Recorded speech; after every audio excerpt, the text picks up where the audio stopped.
Hi, my name is Gibson, and I'm the creator of the Personal Development School. This is your daily breakthrough video, and in this video, I want to talk to you a little bit about how fearful avoidance often gets stuck in this experience of like, should I stay or should I go? And I'm specifically going to talk about it one on each side, but we're going to start by talking about when you stay, when you know you should go. Okay. There's a flip side to this for fearful avoidance, which is actually when they leave, when they reflect after and realize they should have maybe stayed or stuck it out or talked it through or not jumped the gun so quickly.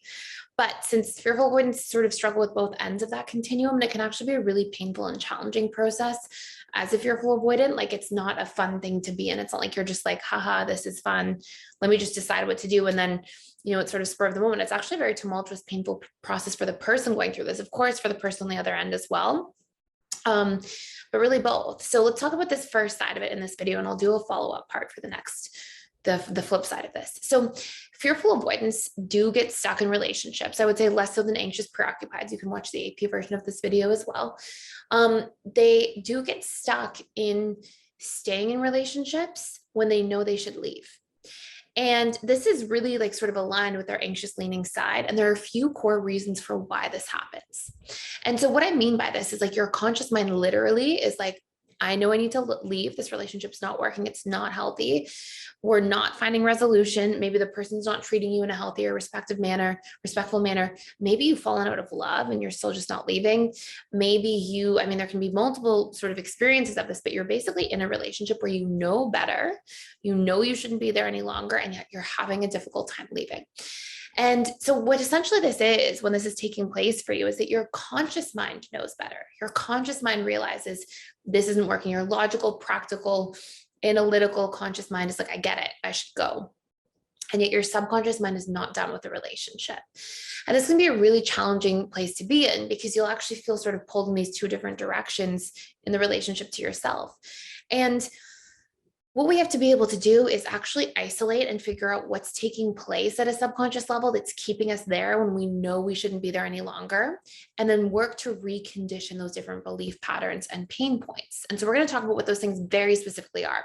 If you want to do a deep dive into a course that really works through this, the How to Heal from a Breakup course will actually help you sort of proactively move through these different pain points and challenges so that you can get to a place where those subconscious blocks are no longer standing in your way.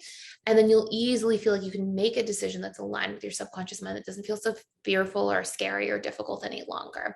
And you can check that course out for free for 7 days using the link in the description box below.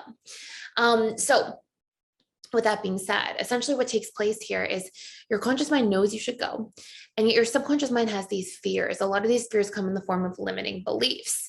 There's a few different forms. We're going to talk about all of them. The first form is those limiting beliefs are like your concepts or ideas about yourself or the other person in a relationship, which, because the brain is more wired to avoid pain than it is to seek pleasure or relief, but it's wired for both. You'll prioritize avoiding the fear, avoiding the pain or the challenge in a certain situation. So this may look like you having these beliefs like, I will hurt the person and then I will feel guilty.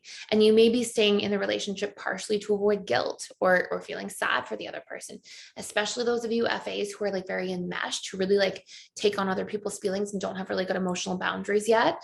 That can be a huge factor as to why you stay. Other reasons fearful avoidance may stay is that they may find themselves in a position where they're going, well, I'm scared to be alone. I don't know if I can be on my own. I don't know if I'm going to, feel comfortable finding somebody again, or wanting to put myself back out there. Fearful avoidance may also feel like a sense of kind of helplessness on their own. Like, I don't know where to start. Like, I wouldn't know where to heal. Sort of this like fear of going through a breakup and feeling that sense of isolation, loneliness, these sorts of things. And those fears really align with the not good enough or the anxious, preoccupied side. And you may also have other stories like I'm not good enough to find somebody else that I'm really interested in. I won't find another relationship where I feel worthy of that person. What if I can't find anybody better? What if I can't find anybody that makes me happy or understands me or sees me? And so there may be like features that this person is offering you in a relationship, things that are like filling your needs a little bit, but you're kind of like making mountains out of molehills, like these sort of concepts or ideas, like I will never find somebody again, I'll be alone forever. I'll feel abandoned, I'll feel unsafe on my own, helpless, like these sorts of concepts or ideas. So step one here for you to sort of work through this is all about like, can you actually isolate what those fears are for you? Can you actually dump them out on paper? What am I so afraid of if I leave?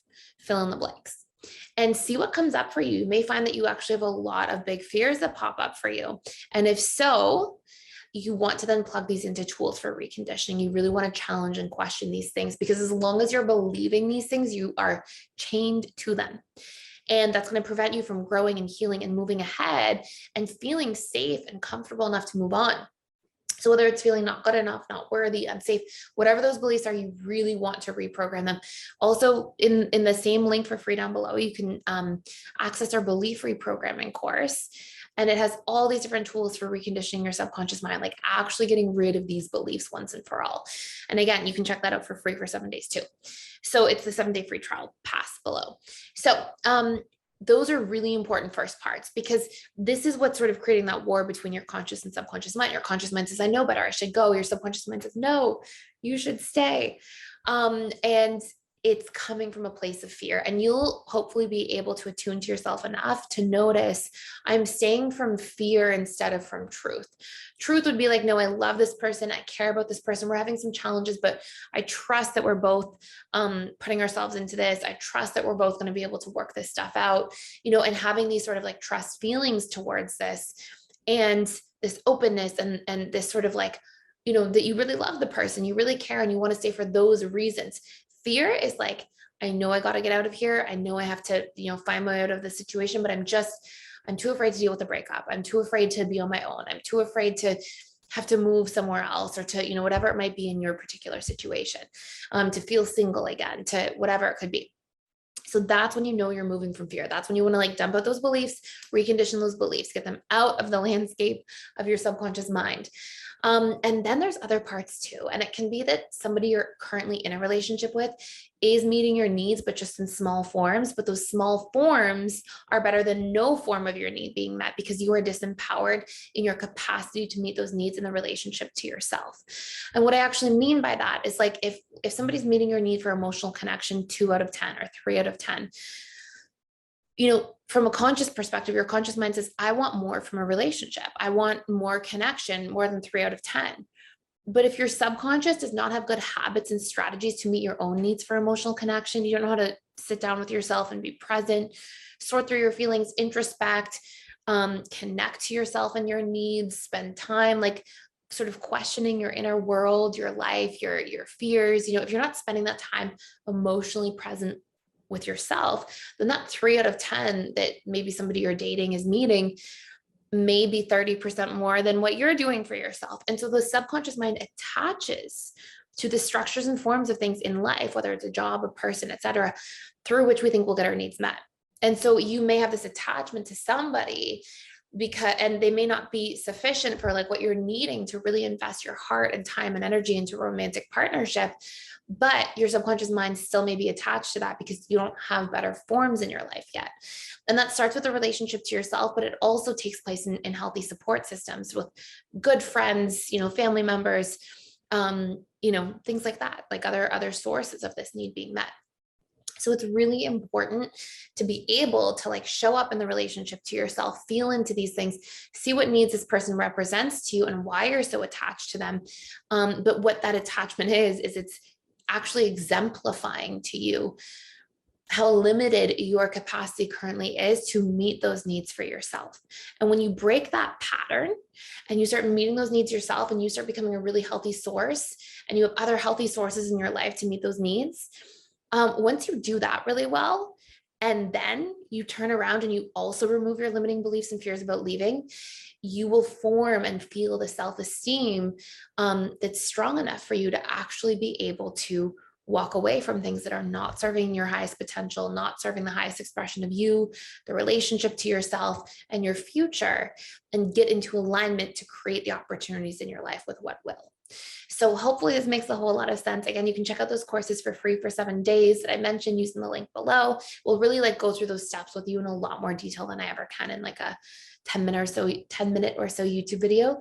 But hopefully that makes sense. And I know it can be a challenging sort of position to be in at the time. So, I hope you get the opportunity to do this work and work through those feelings. Thank you so much for watching and for being here. Please like, share, and subscribe if you haven't already, and I will see you in the next video.